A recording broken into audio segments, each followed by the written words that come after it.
palavra do Senhor, por gentileza, ficasse de pé e abrisse as vossas Bíblias no livro do profeta Isaías, capítulo 53. Livro do profeta Isaías 53, a partir do verso 1. Tenho certeza que Deus já falou e vai continuar falando aos nossos corações aqui nessa noite, porque a presença do Deus Todo-Poderoso, ela é real neste lugar. Aleluia, Jesus, Deus é maravilhoso. Isaías 53, a partir do verso 1, nos diz assim a palavra do Senhor. Quem creu em nossa pregação, e a quem foi revelado o braço do Senhor, porque foi subido como renovo perante ele, e como a raiz de uma terra seca, não tinha aparência nem formosura, e olhando nós para ele, não vimos nenhuma beleza que nos agradasse. Era desprezado e o mais rejeitado entre os homens, homem de dores, e que sabia o que era padecer, como um de quem os homens escondiam o rosto. Era desprezado e dele não fizemos caso. Certamente ele tomou sobre si as nossas enfermidades, e as nossas dores levou sobre si, e nós o reputávamos por aflito e ferido de Deus e oprimido. Mas ele foi transpassado pelas nossas transgressões e moído pelas nossas iniquidades. O castigo que nos traz a paz estava sobre ele, e pelas suas pisaduras fomos sarados. Todos nós andávamos desgarrados como ovelhas, cada um se desviava pelo seu caminho, mas o Senhor fez cair sobre ele a iniquidade de nós todos. Ele foi oprimido e humilhado, mas não abriu a boca. Como um cordeiro foi levado ao matadouro, e como ovelha muda perante os seus tosqueadores, ele não abriu a boca. Aleluia, amados. Feche seus olhos e vamos em concordância ao coração que foi feito neste lugar. Está clamando ao Senhor mais uma vez, para que Ele continue a falar conosco. Pai Santo, eu te dou graças por esta palavra gloriosa em que acabamos de ler nesta noite. Só esta palavra por si só já fala ao nosso coração, Senhor. Muito obrigado pela tua presença, Senhor. Nenhum homem é capaz de pregar esta palavra com sucesso, Senhor, se o teu Espírito não for com ele. Então eu te peço, Espírito Santo, fale com a tua igreja nesta noite, em nome de Jesus. Amém. Senta glorificando o nome do Senhor Jesus, porque ele é. Amados, como é bom estarmos na presença do Senhor, né? Como é bom ter certeza que o nosso nome está escrito no livro da vida. Quem tem essa certeza aqui nessa noite? Amém. Precisamos ter essa certeza. Um dia eu estava ministrando na escola dominical e eu perguntei assim: quem tem certeza que é salvo? Quem aceitou Jesus como Senhor e Salvador da sua vida? Todos levantaram as mãos. E aí eu fiz a segunda pergunta: quem tem certeza da tua salvação? Eu lembro que a metade da igreja levantou a mão, pastor, e a outra não, e uma irmãzinha levantou e falou assim: meu irmão, só Deus sabe. Quem já ouviu isso? Só Deus sabe. Muito bem, ela não está 100% errada. Deus sabe, na verdade, porque Deus sabe de tudo, mas ela estava errada em uma coisa: na certeza da salvação. O crente precisa ter certeza que o nome dele está escrito no livro da vida. Então, se você conhece Jesus, e se alguém te perguntar, não tem certeza que seu nome está escrito no livro da vida, você tem que dizer: eu creio, tenho certeza, porque eu aceitei aquele que morreu na cruz pelos meus pecados. Sabe por quê? Porque a Bíblia diz que a salvação é pela fé em Cristo Jesus. Então, se não há fé, não há salvação. Então, se você tem fé, você tem certeza, pode dar garantia que o seu nome está escrito escrito no livro da vida, e isso é o motivo de nós exaltarmos o nome do Senhor Jesus. Mas deixa eu falar uma coisa, foi sempre assim. Quando nós estudamos a Bíblia, quando nós voltamos lá no livro de Gênesis, nós vamos entender que o homem, por causa da sua desobediência, ele se afastou de Deus, não é verdade? Ele pecou contra o Senhor, ele rejeitou o seu Criador. A Bíblia diz que Deus cria o homem, coloca no jardim maravilhoso, cerca ele de todo cuidado, tem uma intimidade gloriosa com ele toda a tarde, desce para ter contato com a criação que ele acabara de criar, desce para conversar, para instruir, para estar com aquela criação que ele criou, com todo o amor, a sua imagem e semelhança. Mas a Bíblia diz que Deus colocou regras para o homem, e Deus ordenou o homem. Nós conhecemos a história conhecida da igreja. Deus ordenou o homem: não coma de uma determinada árvore, de um fruto de uma determinada árvore. E a Bíblia diz que o homem decidiu desobedecer ao Senhor, e o Senhor deixou claro: no dia que você comer, você vai morrer. Por quê? Porque a morte, amado, é o afastamento de Deus. Quando o homem afasta de Deus, ele morre. É que eu não falo da morte física, eu falo da morte eterna, espiritual. O afastamento de Deus leva à morte, a separação de Deus. Quando o homem peca, porque Deus é santo, naquele momento ele morre, ele se afasta de Deus.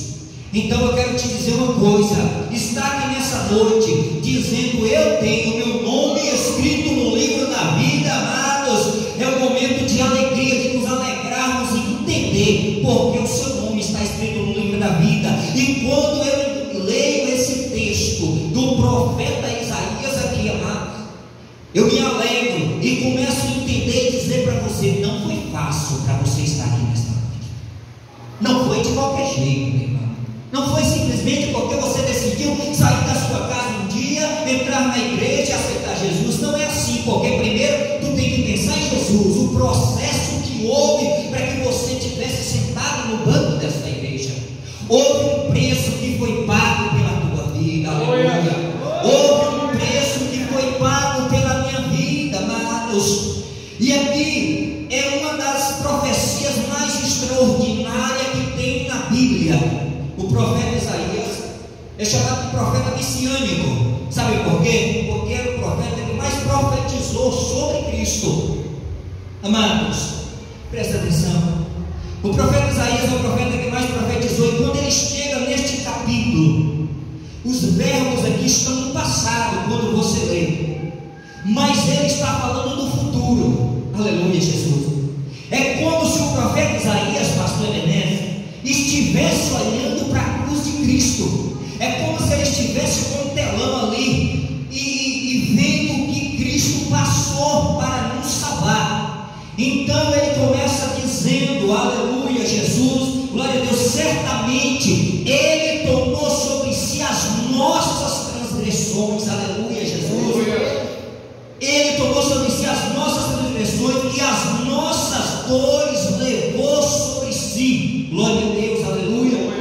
Glória a Deus. Levou sobre si. Nós o reputamos por aflito de Deus oprimido, mas ele foi transpassado. Ou seja, no passado, ele como se já tivesse acontecido. Isaías está quase 1000 anos antes de Cristo. E ele está dizendo aqui: mas ele foi transpassado pelas nossas iniquidades, aleluia. Pela sua iniquidade, igreja. Um soldado chegou na cruz enquanto Jesus estava pendurado e pegou uma lança e perfurou do lado do Senhor Jesus, para que você estivesse sentado aqui nessa igreja, nessa noite, glorificando e exaltando o nome dele. Para que nós estivéssemos aqui nessa noite, para que eu estivesse com esse microfone aqui, igreja. Um soldado, igreja, pegou um chicote e bateu em Jesus a noite quase toda, e depois colocou ele no calabouço e ainda colocou um pano sobre ele, e aquele pano, igreja, colou, porque o sangue, você sabe, você já coloca a matadura no dedo que cortou, tenta tirar ela no outro dia, e você vai ver como dói aquele negócio. Agora você imagine as costas do Senhor Jesus lapidadas de chicote, um chicote dentro de leão e chumbo. E agora você imagine cortando as costas do Senhor Jesus. No outro dia, aquele pano seco ali nas costas de Jesus, o soldado vai, pastor Beleza, e arrasta aquele pano ali. Mas você sabe o que é isso aqui? Isso é consequência do pecado da humanidade, porque Jesus Cristo não cometeu pecado nenhum, mas Ele substituiu a mim e a você na cruz do Calvário. Então deixa eu te falar uma coisa, não importa a tristeza que você sofreu hoje ou enfrentou hoje na sua casa, você tem motivo para dizer: olha, tristeza, eu vou me alegrar nessa noite, porque meu Cristo pagou o preço pelo meu pecado na cruz do Calvário, e eu sou mais do que vencedor, e o meu nome está escrito no livro da vida. Esse texto aqui é o cântico do servo sofredor. É assim conhecido, o cântico do servo sofredor. Quem é esse servo sofredor? É Jesus Cristo. Jesus Cristo é descrito aqui como um servo. Você já parou para pensar quem é Jesus? Jesus é o Filho de Deus. Ele não é servo, ele nunca foi servo na eternidade. Ele é o Criador. Ele esteve na criação com Deus. Aleluia, Jesus. Ele pensou em você antes de você existir. Antes de existir terra, existir planeta, existir sol, existir lua, existia o Jesus, Deus Todo-Poderoso. Mas a Bíblia diz, aleluia, um texto que eu amo muito, que está aqui em Filipenses, capítulo 2, versículo 5 em diante. O apóstolo Paulo descreve esse servo da seguinte maneira: tendo em vós o mesmo sentimento que houve também em Cristo Jesus, pois em substituição em forma de Deus, não julgou como usurpação ser igual a Deus. Olha para vocês verem, esvaziando a sua glória. Antes, a si mesmo se esvaziou, assumindo a forma de servo, tornando-se semelhante ao homem, e reconhecendo em forma de homem, a si mesmo se humilhou, tornando-se obediente até a morte, e morte de cruz, pelo que também Deus o exaltou soberanamente, e lhe deu um nome que está sobre todo nome, para que o nome de Jesus se dobre todo o joelho dos que estão nos céus, na terra e debaixo da terra, e toda língua confessa que Jesus Cristo é Senhor, para a glória de Deus Pai. Você pode exaltar o nome dele nessa noite. Amados, eu quero que você entenda a minha mensagem nesta noite. Eu quero terminar esta mensagem e você saia daqui sabendo do privilégio que nós temos em estar dentro de uma igreja. Porque existem pessoas, amados, que entram na igreja e se alguém, pastor, olhar para ela conversar, ela já sai. Se o pastor ou a pastora, por algum motivo, porque é ser humano, tocou na rua e não falou, ou porque não viu, ou porque está com pressa, já não vou mais para a igreja, porque o pastor não está aqui, a pastora não está aqui. Deixa eu falar uma coisa: Jesus Cristo se fez servo, foi na cruz do Calvário e morreu por você. Então não se importa com o pastor ou com a pastora, apenas olhe por ele, ou com o irmão que está do lado, ou com outra pessoa que fala mal. Simplesmente tem uma coisa em sua mente: é um privilégio estar na presença do Senhor, é um privilégio estar na igreja. Não importa a luta, não importa a perseguição, não importa o que você vem enfrentar na casa do Senhor, só saiba de uma coisa: é um privilégio estar aqui nessa noite, é um privilégio estar louvando ao Senhor, porque para o seu nome está escrito no livro da vida. Cristo teve que se tornar servo, Cristo teve que largar sua glória, Cristo teve que ser humilhado, Cristo teve que ser cuspido no rosto, Cristo teve que ser esbofeteado na cara, Cristo teve que ser humilhado para que você estivesse aqui nessa noite. Então exalte o nome dele, diz assim: muito obrigado, Senhor, muito obrigado. Nós não merecíamos, irmãos. Eu me vejo aqui com esse microfone e penso na minha vida: quem sou eu, Senhor? Tantos erros cometidos ao longo da minha vida, mas eu estou aqui, sabe por quê? Porque alguém me amou. Sabe por que você está aqui? Porque alguém te amou. Glória a Deus. Glória a Deus. Sabe uma coisa que o ser humano não? Eu estava meditando agora à tarde nessa palavra e estava pensando: sabe uma coisa que o ser humano não não pode nunca murmurar dizendo que não tem amor. Amor. Pode não ter amor do humano, mas tem o amor eterno de Deus. Você sempre terá o amor eterno de Deus. Sabe por que Jesus Cristo largou o céu de glória e passou esse sofrimento descrito aqui na profecia de Isaías?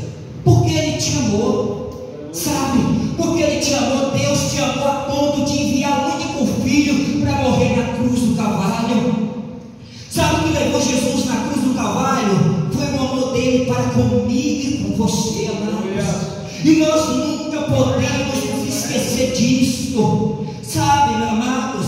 Às vezes eu vejo tanta coisa acontecer, principalmente hoje a Igreja de Cristo está numa situação complicada, está um momento de frieza, está também vivendo um momento de ataque através de mídia social, através de televisão, através de jornais, através dos intelectuais, através de faculdade. A igreja tem sofrido perseguição.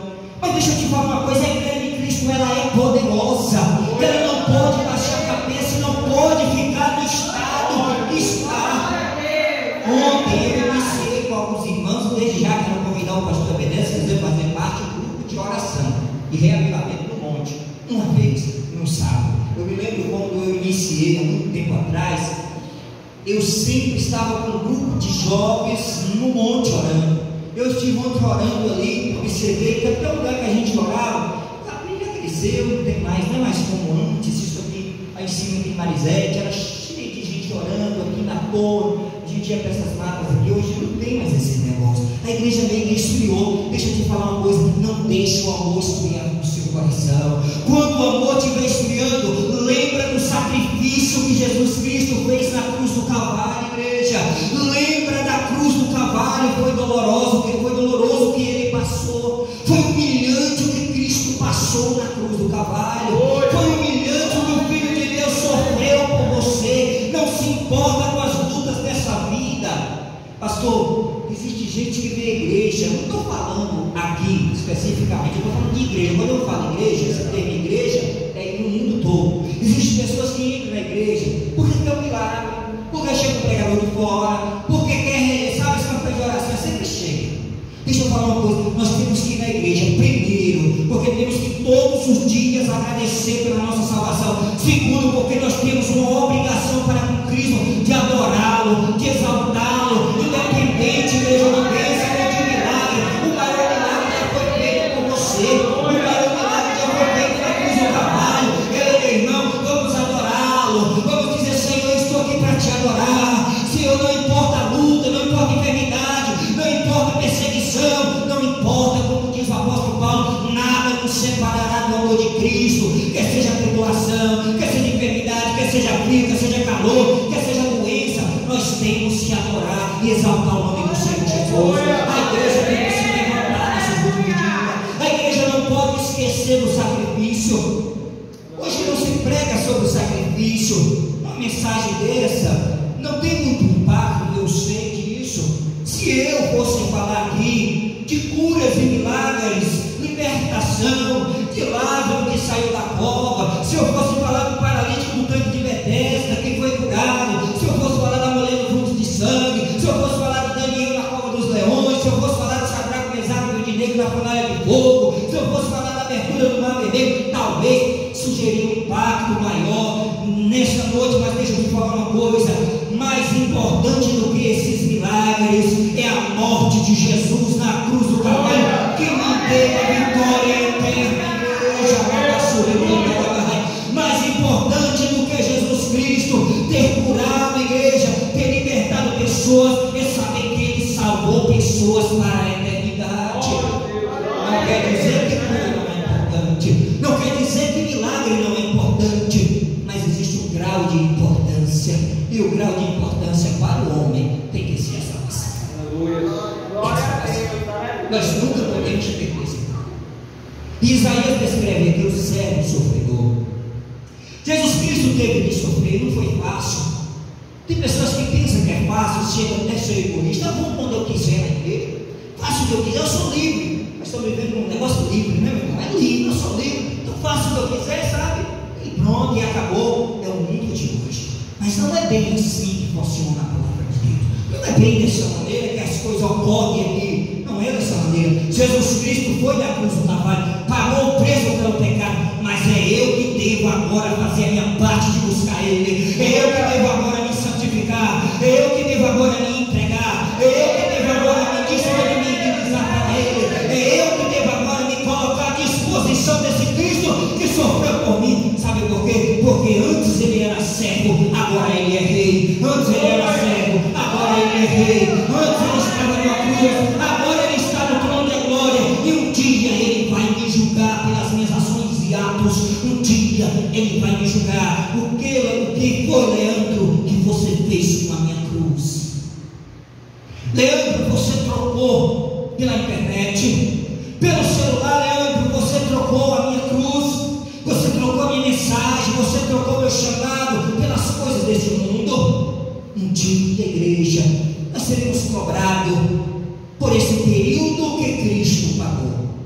A salvação, a Bíblia diz que ela é de graça. O apóstolo Pedro diz que não foi com ouro e nem com prata que ela foi comprada. Mas eu quero te dizer uma coisa, pensa um negócio que eu acho mais caro do que se pagasse. É a salvação. Porque não é com dinheiro que eu pago a minha salvação. Se fosse assim, seria fácil. Vamos trabalhar apenas pela salvação, porque sabemos que o céu é algo maravilhoso e eterno. Então, todo mundo vai trabalhar para a salvação. Não, ela é de graça. Eu preciso me render a Cristo Jesus. Não tem outra saída. A saída do homem é se render aos pés de Cristo Jesus. A saída do homem é aceitar o sacrifício do Senhor Jesus na cruz. Sabe uma coisa interessante que acontece? Essa frase todos já ouviram. Quantas vezes eu já falei ela? Quem quer aceitar Jesus? Quantas vezes já falou aqui, não é verdade? E às vezes a pessoa não pensa o que é aceitar Jesus. O que é aceitar Jesus? Tem pessoas que pensam aceitar Jesus, eu vim aqui na mão, tá bom, eu aceito Jesus. Mas como é que é esse negócio? Você vai pegar ele, vai botar no colo, levar para casa? Como é que é esse negócio? Se aceitou, o que é isso aí? Aceitar Jesus significa aceitar aceitar, em primeiro lugar, o sacrifício feito na cruz do Calvário, reconhecer, aceitar aquilo que Ele fez por você na cruz do Calvário, aquele sacrifício, e em segundo lugar, aceitar todo o peso doutrinário e filosófico que vem de tudo aquilo que Ele ensinou, aleluia, e deixou escrito para a sua igreja. Isso é aceitar Jesus, é um conjunto do sacrifício com a doutrina que está escrita na palavra do Senhor. Então a igreja nunca pode esquecer disso aqui, aleluia, porque o servo foi na cruz, ele morreu pelos nossos pecados, ele pagou o preço, nós temos a salvação garantida. Mas agora vem a obediência, que a igreja tem que obedecer, tem que adorar, tem que servir, tem que fazer a obra, tem que estar na presença, tem que se dedicar a Ele. Esse é o peso doutrinário que nós, como igreja do Senhor, precisamos e aceitamos quando nós levantamos a nossa. Então, por isso que eu digo, não é de qualquer jeito. Mas, amado, Isaías descreve algumas coisas aqui interessantes. Quem deu crédito à nossa pregação? E aqui foi revelado o braço do Senhor. Eu acho interessante esse versículo e eu me alegro. Cada vez que eu leio a palavra do Senhor, uma coisa que eu me alegro é o cumprimento da palavra do Senhor. Existem muitas pessoas que discordam da Bíblia. Existem muitas pessoas que dizem que é ficção, é coisa de homem, não acontece. Mas deixa eu te falar uma coisa: se você for analisar as profecias que já cumpriu do Velho Testamento até chegar no Novo, não tem como, igreja, nenhum cientista desmentir a palavra do Senhor. Sabe esse pequeno versículo aqui, quem deu crédito à nossa pregação, ele cumpriu cabalmente na primeira vinda de Cristo. Enquanto Cristo passava nas ruas de Jerusalém e pregava: arrependei-vos, porque é chegado o reino dos céus, ninguém dava crédito à pregação de Jesus. E o apóstolo João diz assim: ele veio para os seus e os seus não receberam. Ou seja, não deu crédito à pregação dele. Mas aí João continua: mas todos aqueles que receberam, deu-lhes o poder de serem chamados filhos de Deus. Você é filho de Deus, você é filho de Deus.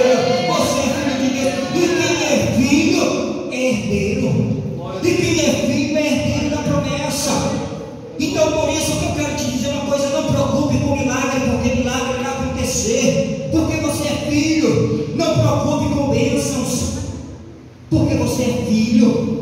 A Bíblia diz que você é filho, deu o poder de ser chamado filho de Deus. Nós somos filhos. Então, igreja, quando você na sua casa lê esse versículo, aprenda uma coisa: ele já cumpriu em Jesus Cristo, e ainda cumpre hoje na mensagem que os servos pregam. As pessoas não estão ouvindo a pregação. Então, quando você lembrar desse versículo e você ler a Bíblia, lembra de uma coisa: o que está escrito na palavra do Senhor, ela vai se cumprir na minha e na sua vida. Nunca duvide que as promessas do Senhor irão se cumprir na sua vida. Aleluia, Jesus, porque isso aqui se cumpriu, então toda ela vai cumprir. E se ela vai cumprir, e ela tem cumprido, eu quero te dizer uma coisa, amados: nós vamos morar no céu. Quem vai morar no céu? Nós vamos morar no céu da glória. Deixa eu te dizer uma coisa: então, se ela se cumpriu, isso significa que um dia Jesus Cristo vai voltar para buscar a sua igreja. Quem vai subir aqui nessa noite? Levanta a mão para Deus. Isso aqui é maravilhoso. É ter essa certeza que nós vamos subir. Sabe por quê? Porque esse servo descrito por Isaías, ele se dispôs a pagar o preço pelos nossos pecados. Nunca podemos nos esquecer disso, porque ele foi subindo como um renovo perante ele, como a raiz de uma terra seca.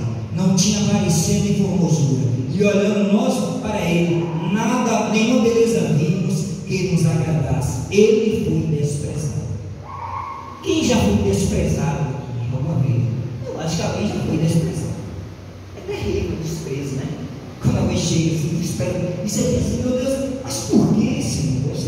É terrível, mas nem a dor lá. Esse desprezo não feriu as costas, as mãos da igreja, mas feriu lá. Deixa eu te falar uma coisa: desprezo é terrível. E Isaías diz que esse servo aqui foi desprezado. Jesus Cristo foi desprezado. Jesus Cristo foi desprezado pelo seu próprio povo. Ele sofreu um desprezo profundo. Isso aqui com certeza cortou a sua alma. Porque você imagina alguém deixar o céu de glória e vir aqui oferecer para morrer pelo pecado do ser humano, para dar oportunidade de salvação, e de repente ser zombado, ser rejeitado, ser humilhado, ser desprezado. Ele foi desprezado, mas ele não desistiu, igreja. Ele não voltou para trás. Ele não pensou em desistir. Sabe por quê? Porque ele estava pensando em você. Esse desprezo, quando ele sofreu, ele aguentou, porque ele estava pensando em mim, pastor Leandro, um pobre pecador que veio lá do Mandinho. Quem conhece o Mandinho de cima aqui? Lá do Mandinho, tirando leite, levando leite a 18 quilômetros de distância, debaixo das chuvas que havia antigamente. Lembra? Negócio terrível. Chegava em casa às 3 horas da tarde para almoçar. Ah, meu Deus do céu. E o Senhor me lembrou de mim lá, e teve misericórdia da minha vida, e me ajudou, e hoje eu estou aqui. Então esse desprezo foi por mim, por você, porque quem merecia esse desprezo era eu, pelo meu pecado, igreja. O apóstolo Paulo diz que todos pecaram e destituídos estão da glória de Deus, afastados da glória de Deus, desprezado, mas ele pagou esse preço por mim e por você. Era desprezado e o mais rejeitado entre os homem de dores, e que sabia o que era padecer. Tem gente que não imagina, tem gente que vê Jesus libertando pessoas hoje, tem gente que não entende, por isso que precisa pregar isso aqui. Tem gente que pensa assim: Jesus Cristo é poderoso. Quem acredita que Jesus Cristo é poderoso aqui? Levanta a mão. Todo mundo na verdade. Jesus Cristo é poderoso. Jesus Cristo pode dar a vida, pode tirar a vida, pode fazer coisa. Não tem nada que ele não possa fazer.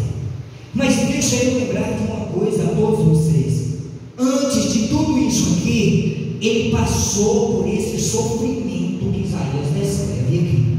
Antes disso aqui, ele teve que ser como a ovelha muda levada ao matador, sem poder abrir a sua boca. Antes dele chegar a isso aqui, igreja, houve um processo para que a igreja pudesse experimentar o poder que hoje ele pode te oferecer. Houve um percurso de sofrimento. Aleluia. A Isaías continua: Certamente Ele tomou sobre si as nossas enfermidades e as nossas dores levou sobre si, mas Ele foi transpassado pelas nossas transgressões, não esqueça disso, e moído pelas nossas iniquidades. O castigo que nos traz a paz estava sobre Ele, e pelas suas pisaduras nós fomos sarados. Eu já estou finalizando, mas quero lembrar uma coisa: o pecado tem consequência. Pecado tem consequência.